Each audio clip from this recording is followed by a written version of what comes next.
Afternoon. Todd, as well as Antoine Winfield Jr. played for you guys at safety. Jesse Bates has played probably just as good for the Falcons. When you see him and his penchant for creating takeaways on defense, what stands out about his game and how he's so quickly assimilated into that Falcons defense? He's always been a ball hawk, even when he was with Cincinnati. He was like that in college. He's a very tough player. People mistake the toughness and doesn't see the intelligence, but he's a smart football player. He knows the game inside out. Looks like he really loves playing the game. He's very good tackling, and he's very aware when the ball's in the air, so you got to be careful of him at all times. What stands out to you about their defense, their offense, I should say? They probably aren't as run heavy as they were last year, but what have you seen so far? I mean, they're still effective running the football. I mean, they make their bread and butter that way, but they have a three-headed monster as far as the running backs are concerned, with London going into his second year, coming into his own, and Pitts coming back, as well as adding Hollins, obviously Scotty as well, and Hodge. They've formed a very good football group, getting Jonnu Smith over there. They have more weapons to go to, so now you just can't concentrate on the run or they'll kill you in the passing game, so they make you play honest. Usually when you have to look at a game plan, it's maybe taking away one tight end or minimizing him.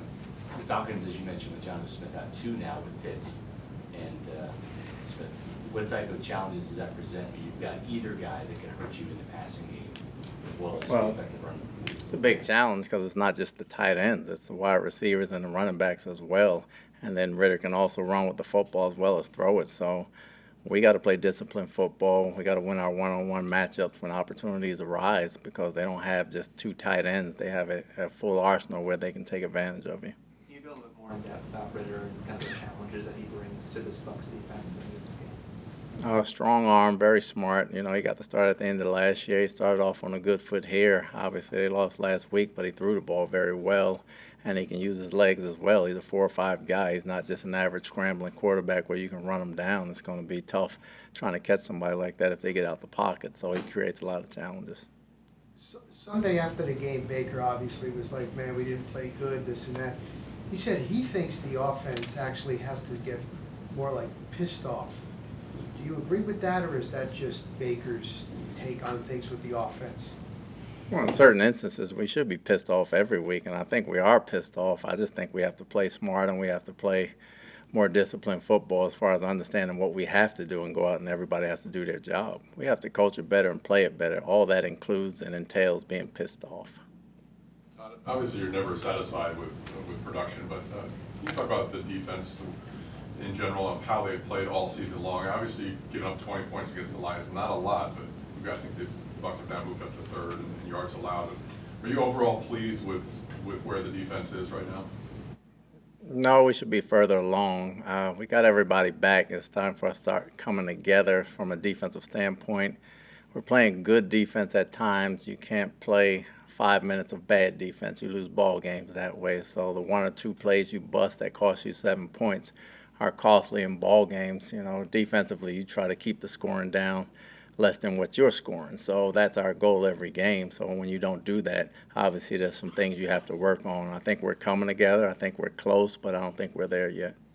Hurt those busts in the secondary. We got 3 or 4 guys who've been together as long as they have. There's still some communication. Well, all busts aren't in the secondary. That's just the problem. It's all the way across the board. So whether we don't blitz or whether we don't come off the edge or whether we don't cut the guy coming across, it's all inclusive. We just have to be on the same page.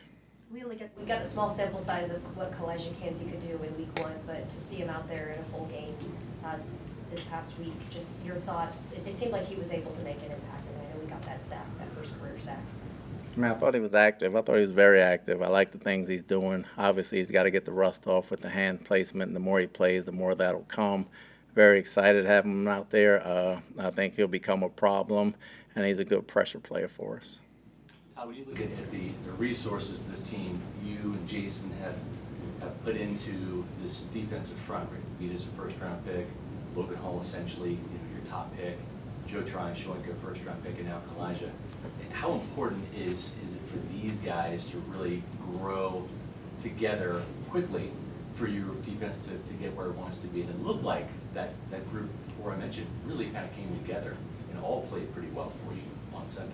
Yeah, it's not just the high picks. You know, the free agents got to play well. The practice squad guys got to perform well. When we put you out there, we expect you to perform. And as a group, they're coming together from a communication standpoint, still getting nuances off of how to play off each other. But I think it's coming together. It's the first time we had them out there, so hopefully they can get better. The issues with the running game kind of date back to last year. Last time you've had really a dominant performance was against Seattle. Is there a common issue that you're seeing that kind of arising that's preventing the running game from taking off? No, I don't think you can compare it to last year because we have a new system in itself. So we'll get the system going. We've tweaked some things, and we'll get better at that as it goes. I'm confident that'll get better. I'm not saying we're going to be number one in the league, but we won't be as bad as we were. Do you have all the pieces there, and it's just a matter of just getting them to kind of gel together to do the things you want to do on the ground, or? Well, we got to coach it better, and we got to play it better. And it's obviously we don't have to be running the ball every play. If they're being hard-headed about taking away the run, we got to throw it more. So just taking what they give us is really the important thing. If it's the run, it's the run. If it's the pass, it's the pass. So we got to take what they give us, and we try to win games that way. Hopefully the running game will take us to some wins, and the passing game will take us to some wins. But we're going to have to win differently every week, but I do think it'll come together. We saw Chase Edmonds working on the side with the trainer today. He's eligible to come back next week. Is that in play for him to be back practicing and even playing next week? If he's full speed, and we got to see where he is. Don't know where he is. He really just started running really out there. I got to see where he is with the trainers. Todd, Baker Mayfield had those overthrows in the game that constantly could be big plays to Trey Palmer. And you had said that happened during practice. When those misconnections down the field happen, is that an extra emphasis on practice this week to try to work on those deep shots and getting that chemistry? Well, it's not just that. I mean, a lot of things happen in practice that carry over to the game that you want to fix. That's just part of it. I mean, we have things offensively, defensively, and special teams-wise we need to fix, and we work on all of that in practice. It's natural to overthrow a ball. That doesn't lose a ball game. Can it be a big play? Yes. It's just an incomplete pass.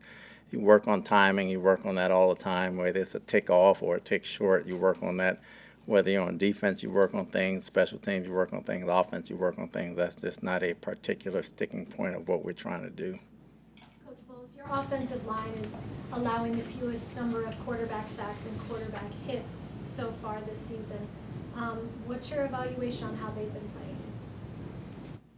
I mean, Baker has something to do with that, too. Obviously, I like the way Luke is pass protecting. Our tackles have done a very good job there, and we've been okay in the interior. And when we haven't, Baker has been, nimble enough to move out of the way and get out of some sacks. So it's good to have a elusive quarterback that way. But, just protecting the passer, as long as he's not taking the hits, it's a good thing. But the production, like we have last week, has got to be better in the passing game. Coach, Mike Evans has had 4 drops already this year. He's a guy that has drops and passes in the past. It's been a contract year. I think he's 30th in targets. I know he had a hamstring, went out of half a game. Is there anything you can identify? Is he pressing? Is there something that you think Mike's just fine and you guys will pick up the rhythm the more they play together, or what's going on? I mean, we'll pick up the rhythm. Obviously, he's one of our better guys, so he's seeing double and triple coverages, so you got to go elsewhere. And when you're keen on that, you're not running it very well. It makes it very easy to double team the guy. So we got to do other things to free him up, and we got to do other things with other people, whether it's run or pass, to free him up, or they're going to concentrate on him all day. Todd, did you come out of Sunday's game relatively unscathed in terms of injuries? For the most part, yes. Todd, you mentioned Luke Gadecki. Where have you seen the biggest change with him moving back to right tackle? It seems talking with Tristan that he's playing with a lot of confidence and kind of an edge to the way he plays. I think the way him and Tristan worked out in the offseason together and him going back to tackle where he's comfortable playing and the system that we're playing has helped him a great deal. His confidence has skyrocketed that way. He's always been a tough player. He's a very tough player. He's becoming a technician, and that's a great thing for him because he's always been almost like a mauler type. And he's getting a lot of technique now, and he's had some success, and he's just growing to be a better player, and we like where he's at. Is he playing with some nastiness out there? He always plays with nastiness. Okay, thank you. Yeah. Baker will be in momentarily.